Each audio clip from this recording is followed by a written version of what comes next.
Hello everyone, I'm Brian Easton, the author of the autobiography of a Werewolf Hunter series. And this is Whiskey with the Werewolf Hunter.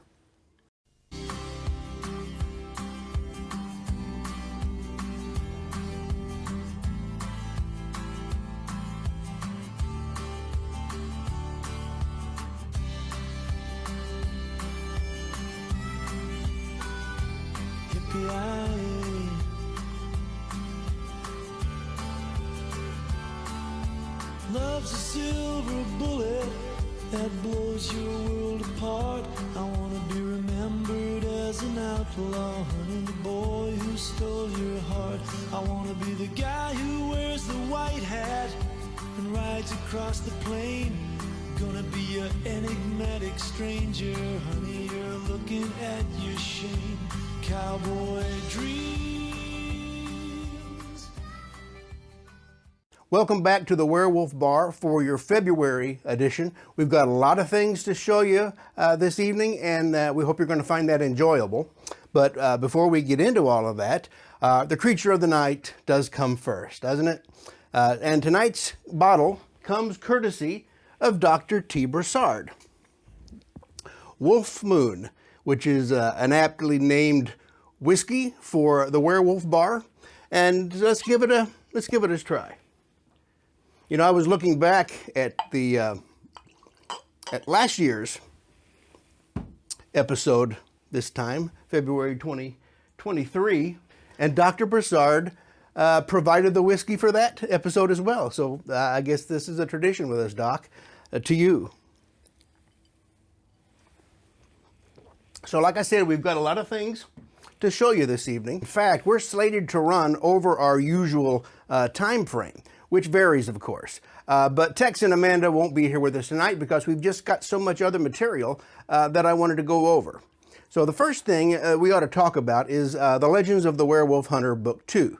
Last month, I told you how the anthology was 99% done and that we hope to be able to have it ready for purchase by this time. But unfortunately, that is not the case. We are putting the last few coats of polish on it, but because we have missed our target date of this month, we've decided to try something new and run a Kickstarter campaign for it.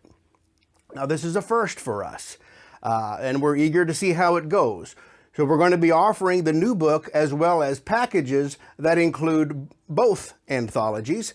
We're also excited to offer Tuckerizations, which, if you don't know what that is the mention of a person's name, a real-life person within the context of the story, kind of an homage or a nod.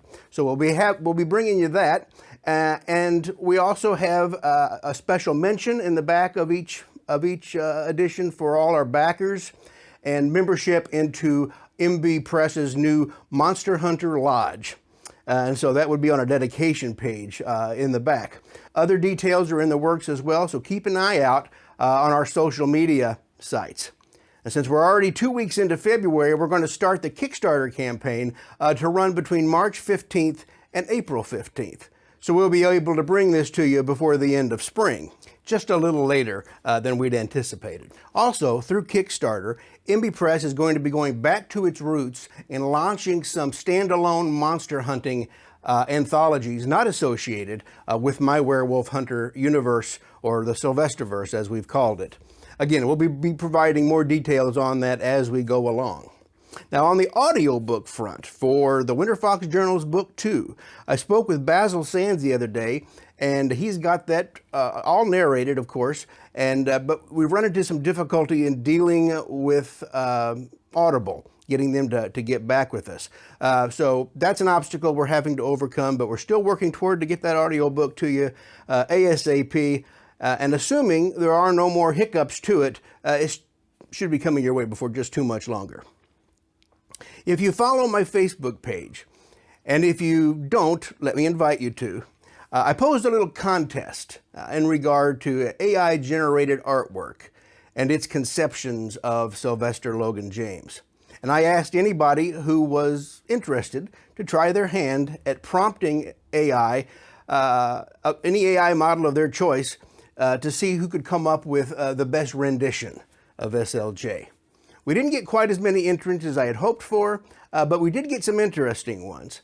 So let's take a look now at the images that came in over the last month, either over Facebook or through email, and which of them is the best. The winner, of course, will receive 2 signed copies of The Legends of the Werewolf Hunter, Book 1 and Book 2. Let's take a look.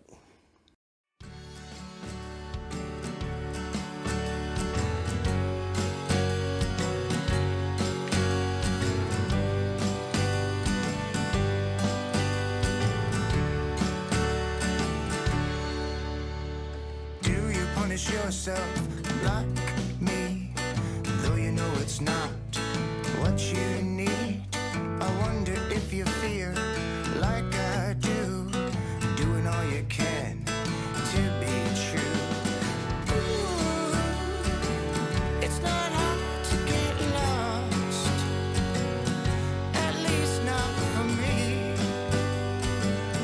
I've certainly found. To a season changed. Did a moment coming now rearrange? I wonder if you'd say that you're the same, doing all you can to keep sane.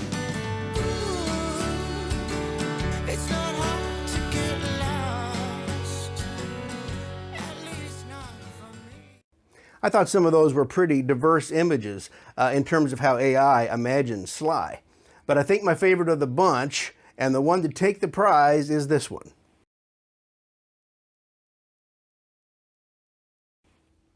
Sent in via email by Trent from Davenport, Iowa. So Trent, we have your address, and we'll be getting you those books just as soon as the second one is out.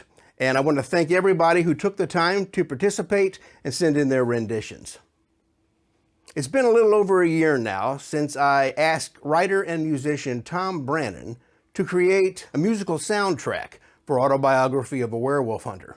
Now, for years, I have collected songs that I thought went with certain events from the books. But I was interested in having Thom create something brand new based on the styles of the songs I had originally chosen. And not all of the songs I picked had to tell the story with lyrics, not at all. Most of the time it was just a matter of mood. So Thom has been working on this compilation, and it's an impressive collection of original music. And I wanted to share one of the tracks with you tonight with his permission. This one is from one of the first ones that he did, and it is for Sylvester's tour of Vietnam. So have a listen now to Giggles the Clown.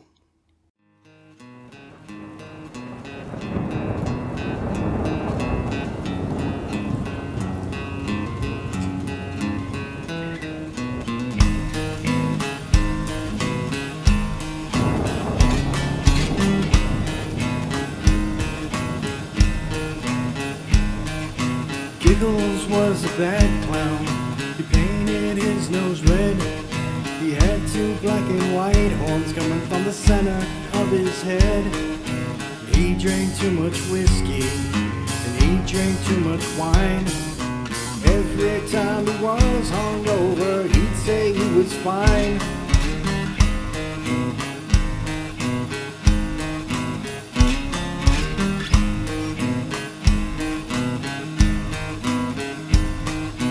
Giggles, you're a bad clown, the ringmaster would say. He'd hit poor Giggles in the nose and leave him laying in the hay. And when the show was over, and when the crowds were gone, Giggles drank all through the night and cried until the dawn.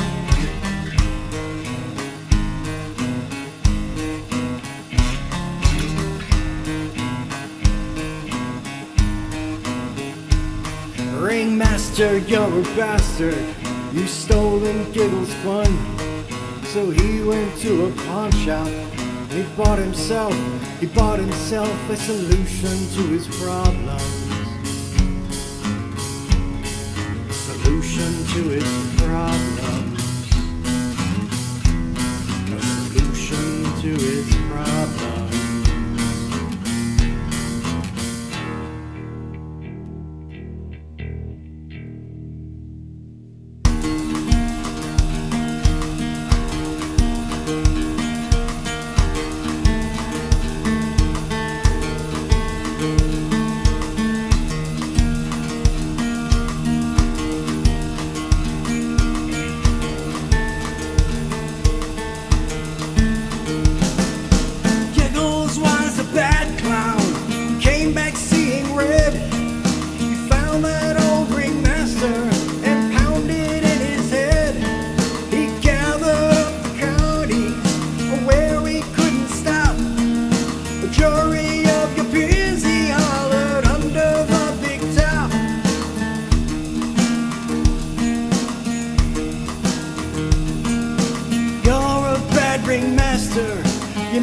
your family bleed. You work us all to death, so tell me, how do you plead? The flooring master answered, he stared each carny down. And when he did, they realized Giggles was just a clown.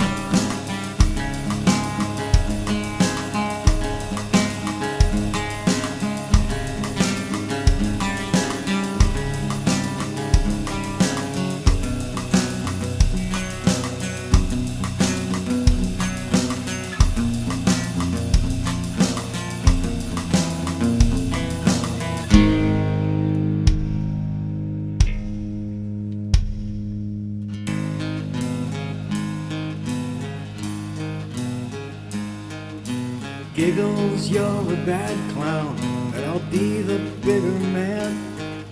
We'll put this all behind us if you just untie my hands. Giggles knew the truth then, it'd never be his time. He fell down on his knees next to Ringmaster into grime.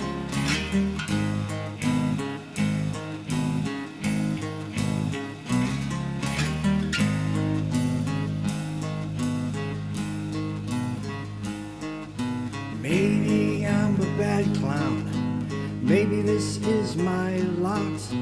Maybe you dismiss me without a single thought. But I have your attention, I have something to say. You'll never knock me down again to leave me laying in the hay.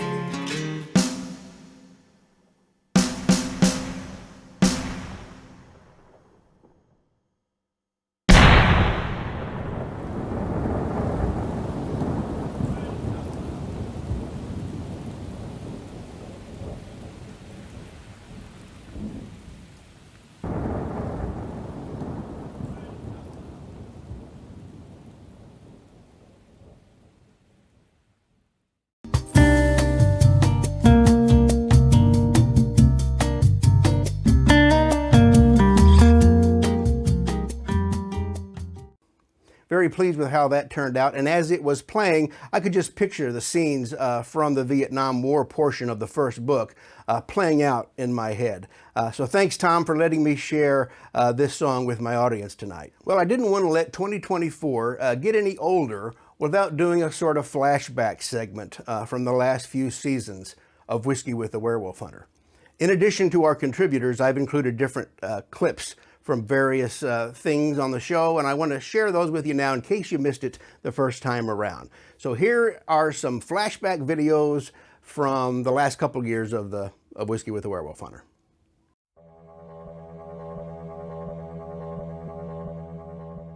But one of my TV heroes is Rod Serling. He's most famous, of course, for The Twilight Zone, and that's certainly the lion's share of his legacy. But he also did 3 seasons of a television show back in the early 70s called Night Gallery, and which is where I was first actually introduced to the man. And for those of you who don't know, Night Gallery was an anthology horror series on NBC where Rod acted as host and curator of an art gallery with paintings more geared toward the supernatural and dark fantasy than science fiction, as was the case in The Twilight Zone.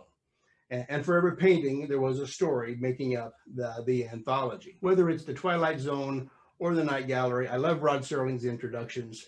The way he spoke, the language that he used in those monologues just resonated with me then, and it still resonates with me now. So as an interesting editorial project, I decided to see what would happen if Mr. Serling presented a certain painting featuring a certain character in his Night Gallery. I apologize for the sound quality of this in advance, and you're going to want to turn up your speakers a little bit for this one, but go ahead and take a look.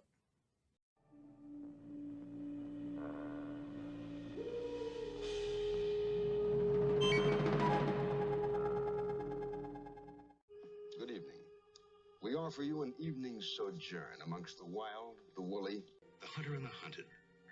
That rare breed of Homo sapien whose love of butchery is not a sport but a consuming passion.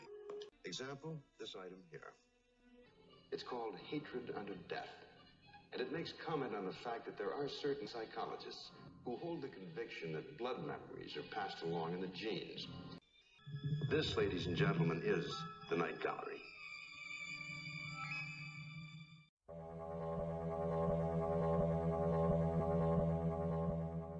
Now, Thom, if you'll remember, is not only a contributor to the Legends of the Werewolf Hunter anthology and a prolific author in his own right, but also a talented composer and musician. He performed The Abyss Gazes Back for us a couple of years ago on the show, which is kind of a tribute song inspired by the series. Well, Thom has put together another song, this time with lyrics written by me, that I styled after the poetry of Robert E. Howard. Thom really does have a way of bringing words and music to life, and so I'll trust you'll enjoy this as much as I do. Sharing it with you for the first time, with music composed and performed by Thom Brannan, here's the Song of the Woodsman.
as an author, one of the things that I like to do is to see artistic interpretations of my characters, especially in visual form. And to this end, I have commissioned a few paintings in the last couple of years, both traditional media and digital, from various artists, and you may have seen some of these on my Facebook pages. But tonight I thought we'd take a step back and get a closer look at some of these pieces and the artists behind them. Let's start with my most recent, which is the first piece that I have commissioned that did not include Sylvester as its subject. Instead, I had portrait artist extraordinaire Denver Balbaboco from Manila create a canvas for the Beast Prince Lucane, because this werewolf features so prominently in the story of Sylvester and also Michael Winter Fox before him, the progenitor of the feud. After I show you that, then we're just going to roll on and look at some other commissions that I had, well, with credit to the artists following each. But this is the first one that we're going to take a look at. This is the latest one. This is Prince Lucane, and we'll give you a better look at that here.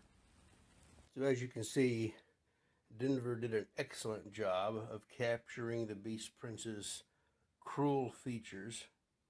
There's even some red in that eye. I think you can see that. Yeah. I have him wearing the a tiger-skinned cloak.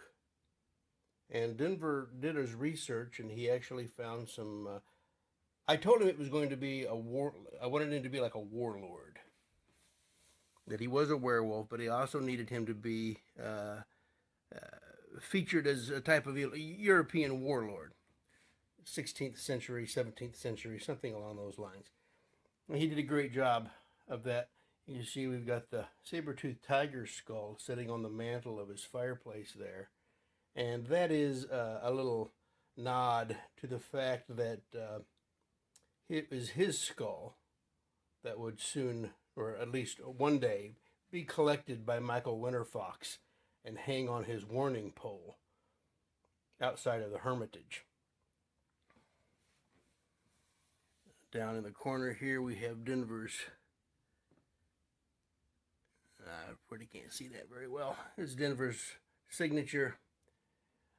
But the whole feel of this thing is very sinister, I have to tell you. Even, I mean, in person especially, it has a real darkness to it, which is, you know, fitting for the character that this is. And so I can't say enough about Denver and his attention to detail on this. It's just a gorgeous, gorgeous painting. And I had intended to have the other Beast Princes commissioned as well. I don't know if I'll do that or not. It seems to be that seems to be quite a bit of things to hang on the wall, and I don't have that much wall space left, to tell you the truth. But I am planning on having him do something with Sylvester and then Michael Winter Fox to go along with this. So Prince Lucane, third born of Esau, the one who started the feud way back in ancient days with the ancestors of Michael Winter Fox and then, of course, Sylvester.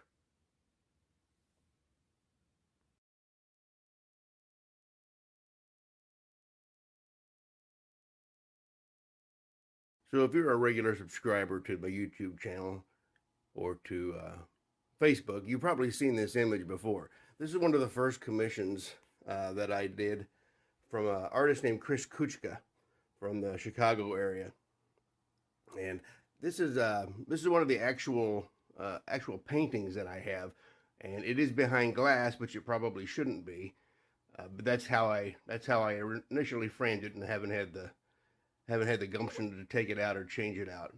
But you notice the way that I wanted the image to be werewolf and werewolf hunter. Nothing else really made any sense, and I've kind of stuck with that theme. So here you have his depiction of Sylvester. And the glass is casting a slight reflection. But you see he's got his belt on his side, he's got his pistol harness on, and he's got his rifle across one shoulder. And in the background, we have this crazy looking werewolf, which I really enjoy because he is just absolutely mad looking. And you know, my werewolves, they would certainly fit that category. And then they got the moon behind him. So that was Chris Kuchka. And I'll post his link here.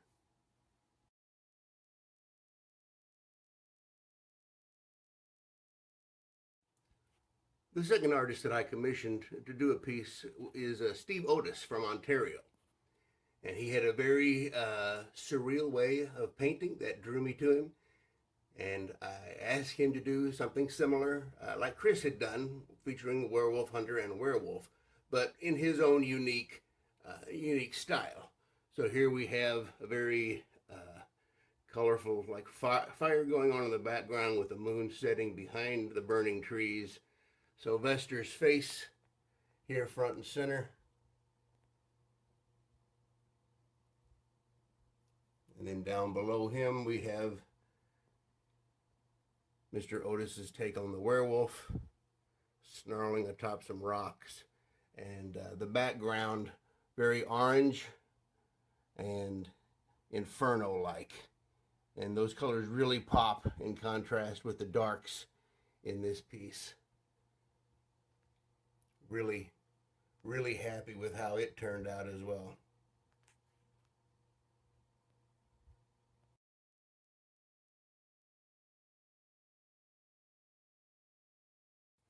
Now this piece I commissioned through Fiverr.com. And if you don't know what that is a website that has talent from all over the world in graphics and design, even into things like music and video, and they're for hire. All of them are artists for hire. So browsing through that catalog online, I come across this individual from Indonesia who does expert work in landscapes. And he had done some darker material too, so I thought he was a good choice to tap for this one. Now this one is tagged Darkest Woven. And this particular vista is taken from the lineage when Sylvester is in the Himalaya and he runs afoul of the Darkest Woven there in that area. But I always wanted a landscape with Sylvester and a werewolf as a part of it, and this just seemed like the perfect scene to capture. And there's Sylvester wearing his old duster, carrying the Winchester rifle that he won from the old Sikh. And of course up here we've got gigantic Darkest Woven coming from behind a boulder. And there are some bloody tracks in the snow that Sylvester is following. I don't remember the name of the individual who did this because he just went by a username, which I couldn't neither spell nor pronounce. But yeah, this has a place of honor here on the wall.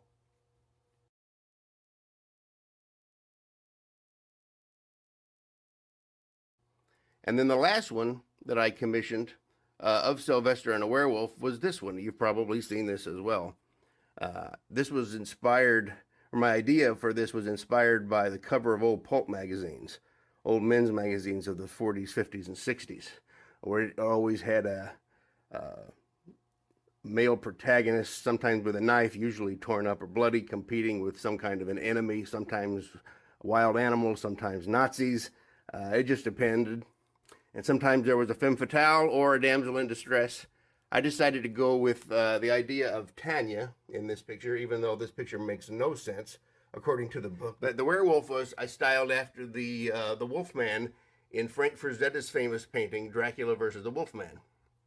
Has the same kind of facial features, and it kind of fit into that same time era that I was talking about. So that seemed to work out. And then Sylvester, I've got him using an accurate depiction of the Bowie knife that he got from Michael. and he's wearing more or less 1950s outdoorsman type wear, you know, with the suspenders and the red flannel down to his brown dungarees, probably Carhartts. Yeah, there was a lot of work that went into this with the lunar background and the moon, almost moonscape back there. Very pleased with this one. And this was done by an artist living in Florence, Italy, and his name is down here at the corner.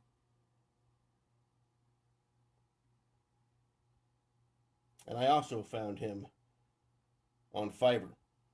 Fiverr's a good resource. The plate on this one, this is The Woodsman.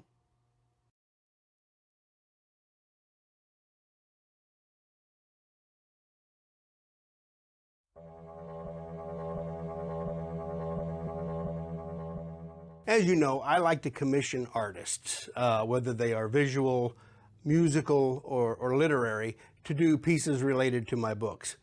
And I have several pieces of art from various talents hanging on my walls. And I want to share with you my latest art right here. So this is the piece commissioned by portrait artist Denver Bababoko from the Philippines. I am going to call this one just Sylvester Logan James, and this will be from the first novel, Autobiography of a Werewolf Hunter. Down the road, I plan to commission others, one from Heart of Scars, one from The Lineage, ultimately one from The Woodsman when that comes to light. You see what an excellent job that the artist does here. Denver really knows how to put in the detail, the frayed edges of his horseman's coat. You've got the leather work on his holsters, his belt buckle even. He's got his medicine pouch around his neck, firing both of his Colt 45s with the full moon behind him. Now, this may not be your idea of what Sylvester looks like, and that's okay, because every artist that I have do a rendition of him, he always looks different. So maybe he's timeless, like James Bond. No one look to him. Anyway, I wanted to share that with you. Sylvester Logan James.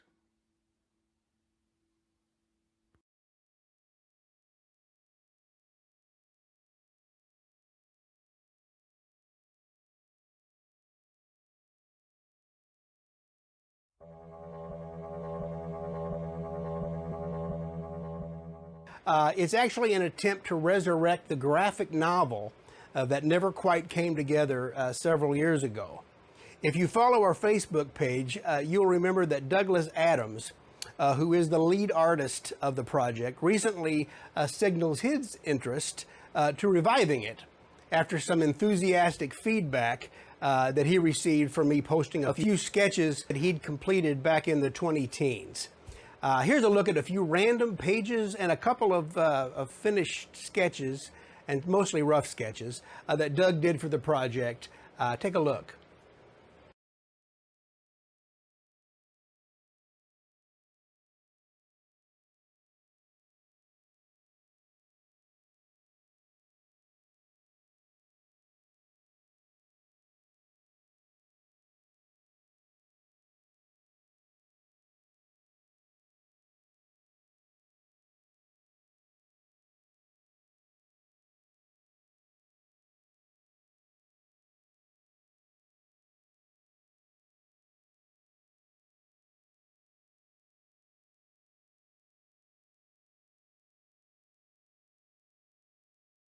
A look at artificial intelligence's, or AI's, interpretation of the 6 beast princes, or sons of Esau in birth order. Here they are.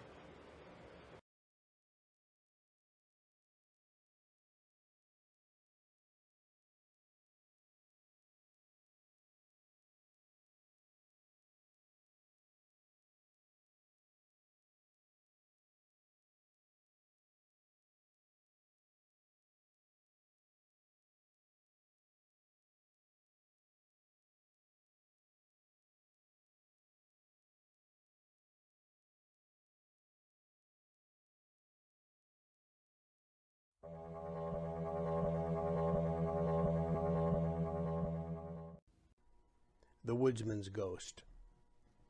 In the chill of night, full moon aloft, through a haunted wood by an eerie croft, the woodsman tracks such moonlit floors as are whispered of in fireside lore. Whispers of wolven and tales of wrath, of vengeance which hunts its bloody path, of hatred from whence vengeance is born, within the darkness where nightmares form. His steps are quiet, his senses clear, a howl in the distance and a wicked sneer. A wolven cries through forests steep, and quickens its pace into shadows deep. In shadows deep where moonlight chokes, the woodsman hunts its birch and oaks, into ancient woods where myths belong, to pursue that melancholy song. Their lineage blood feud intertwined, he knows the rule of woven tide, with silver bullets and heart of scars, and great horned owl among the stars. With steady hand and steady breath, he takes his fight to the doors of death. He takes his aim, cold and stark, as howl resounds, their echoes mark. A blast of light, a burst of thunder, the beast black heart is rent asunder. Its silence at last has grown the louder, in a curl of smoke and a whiff of powder. The woodsman was a man of strife, troubled by shades of accursed life. Let night recede to breaking day, and the werewolf hunter fades away.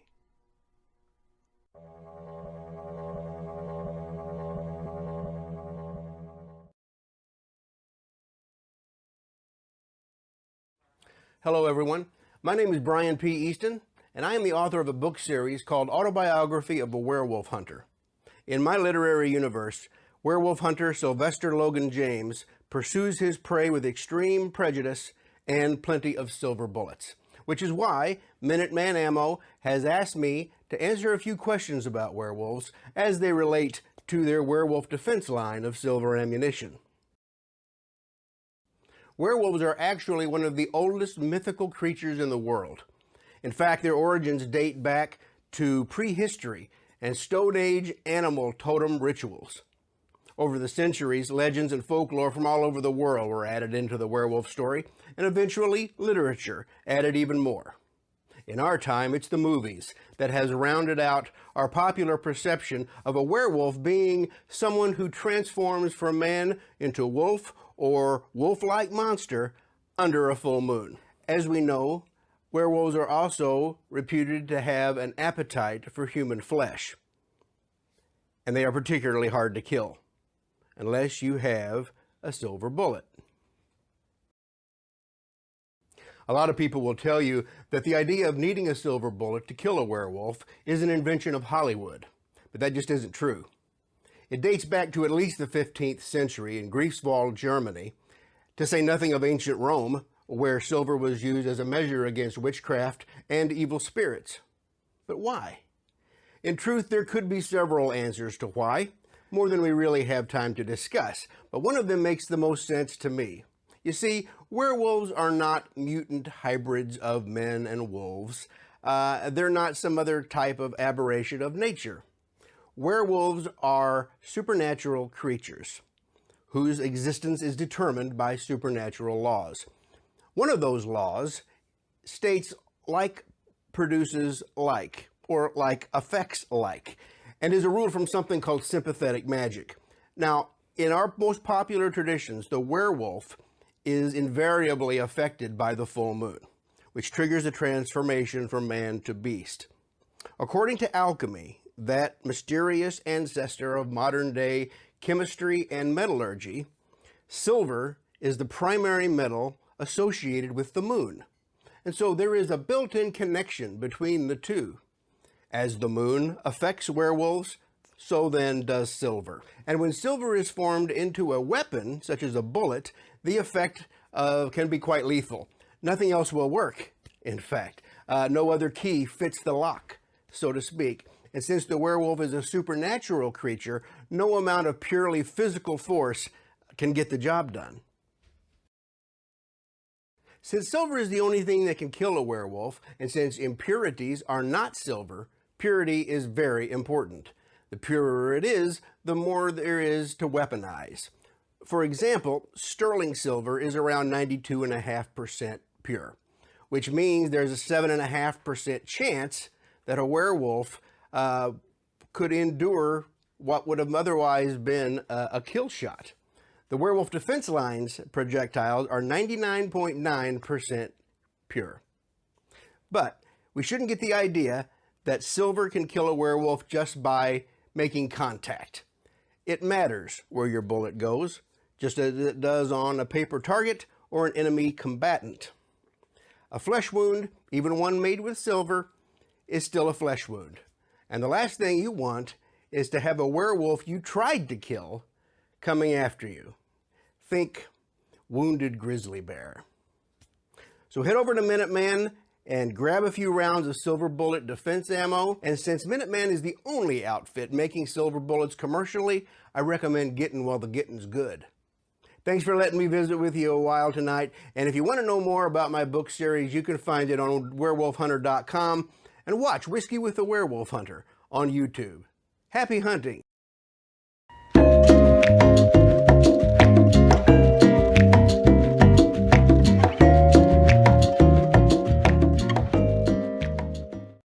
Some of those clips were a lot of fun to do, and I wanted to bring them back one more time before we got much further into the year. Continuing on now with the present is Dr. T. Tonight I have asked Doc to talk a little bit about voodoo veves. There's a large part of the book series that takes place in New Orleans and with the voodoo or Vodun community. And you're going to see some of that tradition spill over into the next anthology. Now, the veves are intricate sigils associated with voodoo or Vodun, but they serve more of an important purpose than just symbolism. So I've asked Doc to help us understand them better. Here's Dr. T and Doc Talk Shop.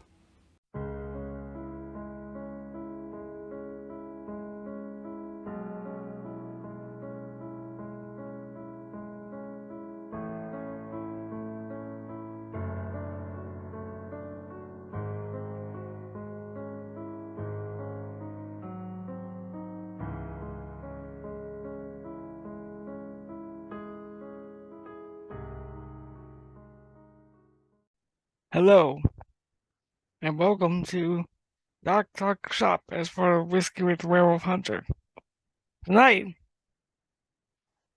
as I record on what is the second night of the Wendigo Moon, I come to you with something of a special episode. I'm going to talk about the vives or lower symbols used in Voodoo. Voodoo is a complex religio-magical system stemming primarily from southern West Africa in many respects, but having a great influence also in parts of the Caribbean and notably in the world, as manifest in both hoodoo and New Orleans voodoo. At this point in time, New Orleans voodoo is considered its own tradition, related to but apart from mainline voodoo, which is primarily located in Africa and Haiti, and to a lesser degree in places like Jamaica. Anyway, so Bebe, in the broadest sense, are the symbols for the Loa, or the spirits of Verdun.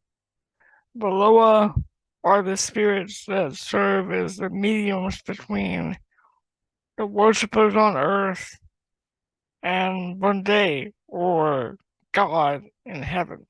Bunday is sort of an unknowable, undefinable sense of God. And so it communicates via the Loa with men, and the Loa are honored with these symbols.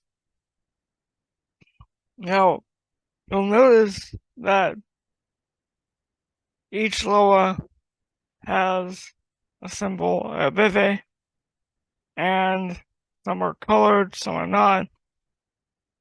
They are most often drawn in the mainline traditions with cornmeal. They are usually drawn around the central pole of the temple, if there is one, and they are meant to represent two worlds becoming one, but central pillar in the temple is the axis mundi, or the temple. It is the pillar of the world.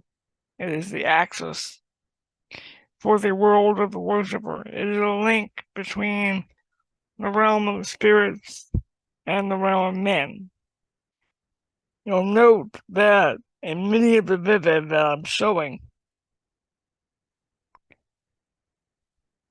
the center is open. That's because that would be where the pillar would be, and then the vive would be drawn around the pillar. You'll also note that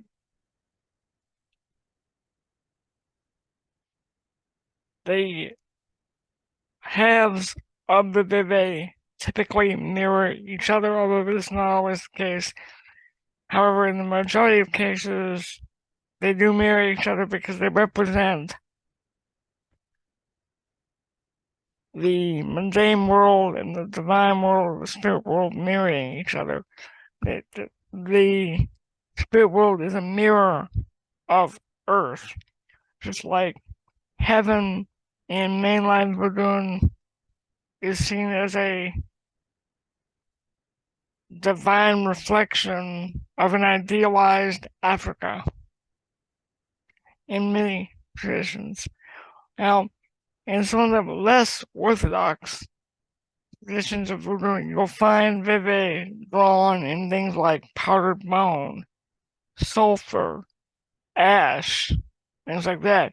Now, that's because different traditions invoke different Loa, and different Loa like different things. So,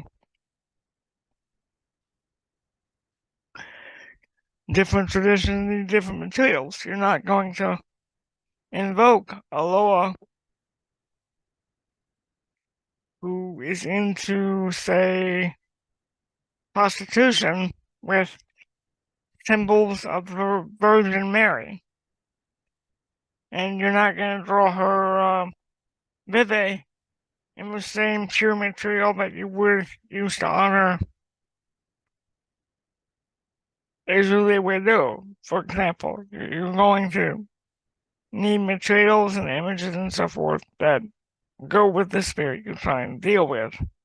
And if you use the wrong one, well, you're essentially cursing yourself. And on that note, I'll mention this. Loa that have similar names or titles, like the barons, represent families of Loa in voodoo. The Barons are a nation, if you will, a family of Loa. Baron Samedi, that most people are familiar with, is the head of that family. But under him are other barons like Baron Cimetière and Baron Criminal. Different barons who have different vivets and different offerings and things like that. So that if you don't know who you're calling, you can be in a lot of trouble. On that point, I'll move on to this. When you're looking at a vivet, whether it's connected to the axis mundi in the temple or not, you need to look at it as existing on multiple dimensions so that you have the vivet on Earth, that's one. You have above, you have below, you have the crossroads, and then the counter crossroads. So that you end up with essentially 10 dimensions. Now, why is that important? Because it shows that the symbol that we see as a two-dimensional thing is actually a multi-dimensional thing. It is something that reaches through the mundane into the realm of the spirits. Now, when I say the realm of the spirits, they're not all in the same place. There's the realm of the dead, there's the realm of the elements, there's the realm of the sea, and so on. So, again, if you have the right vive, you're going to get to the right place and the right spirit, provided the other requirements are met. And those requirements would be the offerings and the right astrological alignments. A lot of people don't realize that the timing of the rituals and so forth in voodoo were very much connected with the movement of the sun, stars, and planets. And one other point on the 10 dimensions, although many voodooians do not openly discuss this, it is true that you can relate those 10 dimensions to the same 10 dimensions recognized in most orthodox forms of Kabbalah. When you're making a vive, the ritual itself of creating the vive and the laying out of the vive by hand, and in some cases, you'll see people use a small blowpipe to distribute the powder. That is analogous to the casting of the magic circle to some degree in ceremonial magic. You are opening the way between the mundane and the esoteric world. You are also opening yourself for the spirit. You are the gateway for the spirit if you were attending that ritual. Unlike other traditions, voodoo welcomes possession, but again, they want to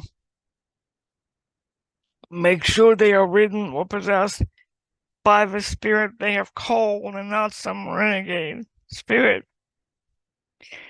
So, again, you want to be very precise with the vives and other elements that you use. On that point, while I know it's become common nowadays for people to ink themselves with the things they believe in, I'm not a proponent of tattooing vives on the skin, because even if you have a strong bond with Loa, you might fall out of favor with that loa, or you might be drawn to another loa, and you wouldn't want more than one vive on your skin. In any case, by doing that, you were devoting your body to being a vessel for the loa represented by the vive. You are making yourself an open horse to be ridden at the will of the loa. That is, with or without ceremony, with or without invitation, with or without consent. Everybody's talking about consent these days on this and that and the other. Well, if you are putting a vive permanently on your skin, you are giving a loa consent for as long as that skin suit is animate. Okay?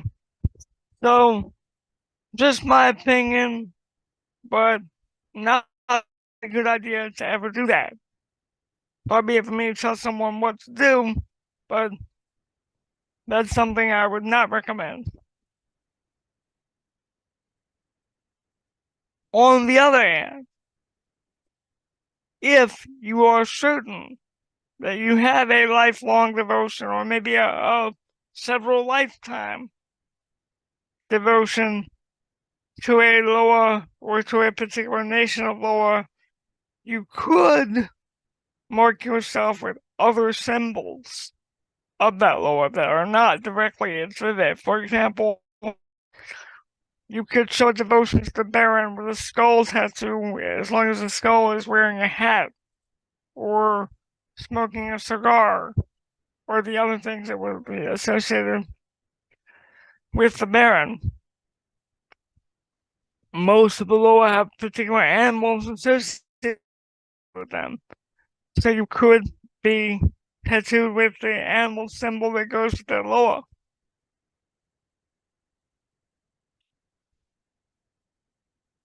Those types of things, those types of images are often not part of the vive, but they are used in conjunction with the vive during rituals. So you still have that connection to your loa, but you don't have the danger of being too open. Because what if you're having that tattoo of a vive distracts the loa from a task that it needs to be doing somewhere else, because the loa are not, they're not gods in the sense of an all-knowing, all-powerful being. They are powerful, they are knowing, and so forth. But if I contact my patron Loa, right? He works with me, we've known each other for years, we have a good bond, and he's spending time with me. He's not with one of his other devotees performing the healing that he needs to be doing for that other devotee. Now, they can send other Loa in their family, but again, this is why you want to be careful with vive, because if you just have standing vive, you don't wipe them out after ritual, you are making gateways, and you could be drawing spirits' attentions away from their tasks. And that's very impolite, to say the very least, and it's possibly very dangerous. With all this being said, I'll move on to something else here. Knowing the vive, knowing the symbols and so forth that go with the vive, will let a practitioner discern if someone is being cursed or worked against through the Loa. They can divine what Loa is being invoked the various methods that will reveal whether and if they know whether they goes with what, when they have their insight, whether it's a dream or casting of lots or whatever reveals the information, they're going to be able to look it up and say, oh, okay, that's so-and-so. So we need to do X, Y, and Z to make sure that you were free of this baleful working. It's important to understand that they are a language. You can find examples of it all over Africa. Particular Loa belong to particular secret societies, and so the Vive belong to those societies. So you'll see elements of those Vives, if not the entire Vive, being used to mark temples and things.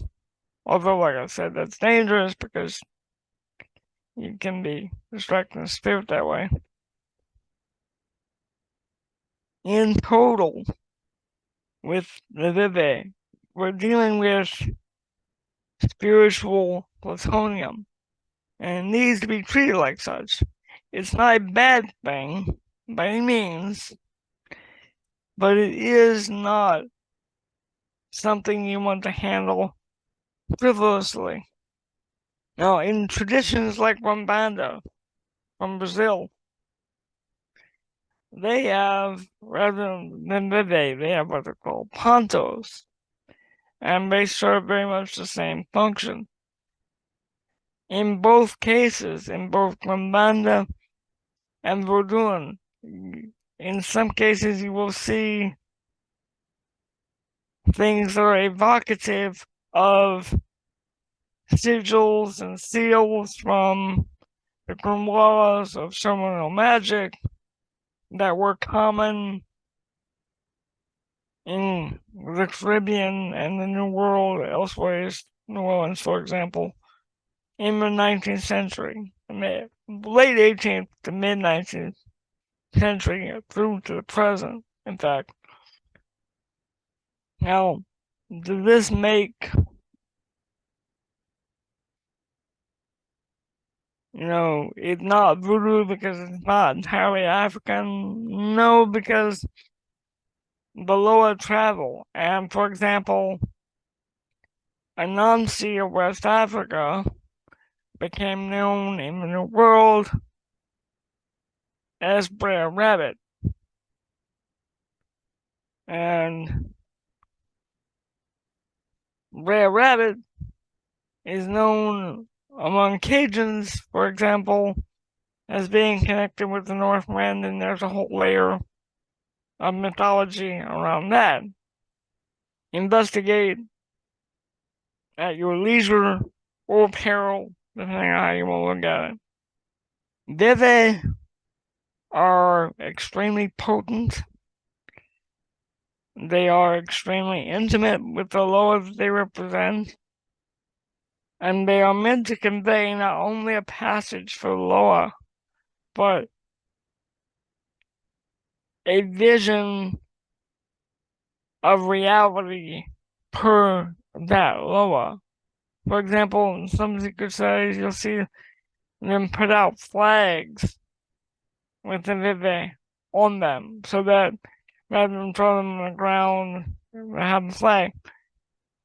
It's all about representation, but not simply representation for its own sake. To be represented is to be honored in this respect. It is to be, we are making the visible visible. Well, we are making the unseen seen. We are bringing the divine into contact with the mundane, and the mundane is in contact with the divine. In Voodoo, it's about restoring the balance between the worlds and thus allowing the spirits to interact with man who is a microcosm not only of the world but of the entire reality is part of. And by getting in touch with Loa, man is reconnecting with those aspects of himself that are infinite. Lastly, and I may get in trouble for this, but while there are traditional Veve connected to specific Loa throughout Orthodox and unorthodox traditions of Buddhism, there are cases of practitioners discovering Veve that are for their tradition, their individual practice alone. And their Loa instruct them on how to use them, how to make them, what to make them with, and what's permissible for them to be used with. So, if you read a book on voodoo, and it says, these are the Veve for these Loa, well, that may be true. But you could also run into an individual practitioner or an individual tradition that uses Veve and other things for that same Loa that the other tradition would not recognize. It's important to recognize that because voodoo is an evolving religio-magical system. And beyond the religio-magical system, there is also the culture connected with voodoo, a culture that bridges Africa and the New World, as well as different ethnicities and creeds. So all these different elements come together to form a gumbo, if you will. And on that note, I will say good hunting, mind the Wendigo moon, and good night.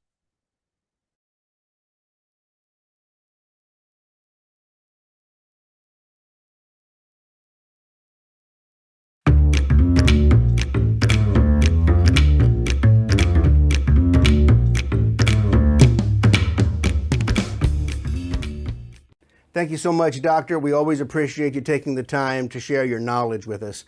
I have to admit, I didn't know a lot about what Doc was saying about the Veves, but I did find it especially interesting and sound advice from Doc when he talked about being tattooed with some of these images, with the Veves, and how it makes you an open gateway 24/7 for that particular spirit. And it brought to mind some other forms of tattooing, say those that indicate property. And I don't think what Doc was saying is too far from that mark. So thanks, Doc. We're glad to have you as part of the show, as always. And I will have another sip of this Wolf Moon whiskey that Doc provided tonight and drink to his good health. We're also glad that you could come by tonight and spend the evening with us for what turned out to be a fairly lengthy episode. If you're celebrating or have celebrated Valentine's Day, I hope it was a good one for you. And if you don't, believe me, I understand. And that's going to bring us to closing time at the Werewolf Bar. But before you go, I want to encourage you to like and subscribe on the way out, and to remind you to pick up my book series on Amazon or wherever you buy books. Autobiography of a Werewolf Hunter is the first book, followed by Heart of Scars, and the original trilogy rounds out with The Lineage. On top of that, the Winter Fox Journals, Volume 1 and 2 are available as part of the prequel series. You can find me on the web at werewolfhunter.com. You can send me an email if you want at brian@werewolfhunter.com, and you can find me on Facebook under Autobiography of a Werewolf Hunter. Until we meet again next month, happy hunting and mind the moon.